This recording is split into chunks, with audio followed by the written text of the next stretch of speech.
Hello everyone, so this is the fourth video of video series Chess Opening Theories. In this video, I will tell you about the King's Gambit Opening Theory lines, and this we will discuss with the help of three variations. Okay, so let's look at the first one.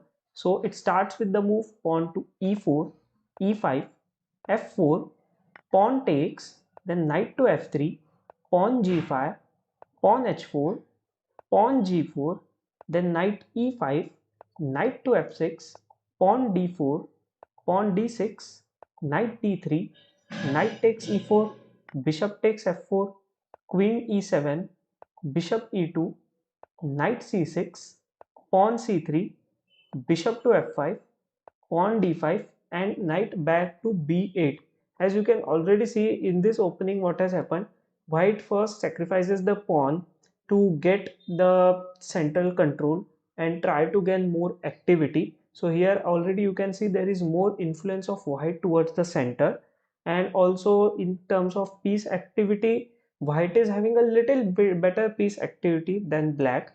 And also, as you can see, this side for black, the king side is little bit disturbed, the g file is completely open, and later white can use it for attack. So this will lead to the very dynamic game, although this position is equal. So from here anything could happen, but if you are a tactically good player, then from either you play it from white or black side, this variation is good for you and this is playable.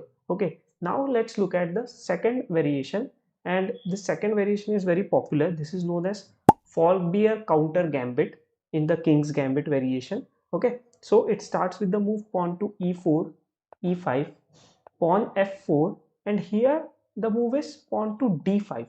Okay, first we have seen e takes f4, but here he plays the move pawn to d5, black plays. Okay, so here white plays e takes d5, e4, pawn to d3, knight f6, knight d2, then e takes d3, bishop takes d3, knight takes d5, queen f3, knight to c6, a3, bishop c5, knight to e2, castles, then knight b3, and after bishop to e7, this position is equal.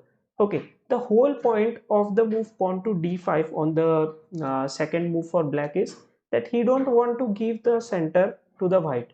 Okay, so that's why he want to play the move pawn to d5 and counter attack in the center. And this opening is, again, this position is equal for both the sides. From white black, from both the sides you can play it. Here black has already castled, so piece development, as you can see, like it's good for both players can equally better develop the pieces and can form the game.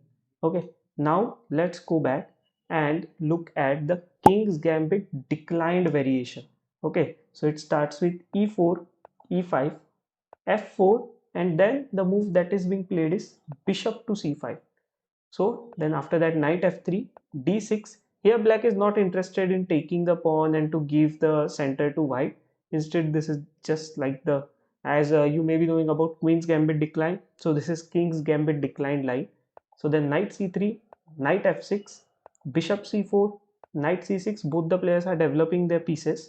Then pawn d3, bishop to g4, knight a4, bishop b6, then knight takes, a takes, and after pawn c3 and castling, this position is equal. And if you are a solid player, so you can go for this line from the black side, especially because uh, especially it happens that when you when you are playing with black, and if you are a e4 e5 player and you come across the king's gambit line, so there you face some problem. So this variation, the king's gambit decline, you can play from black and you will have a solid position playable from both the sides. Okay, here next plan for white would be just he want to castle, and here as you can see black is already having this open file which he can use to attack.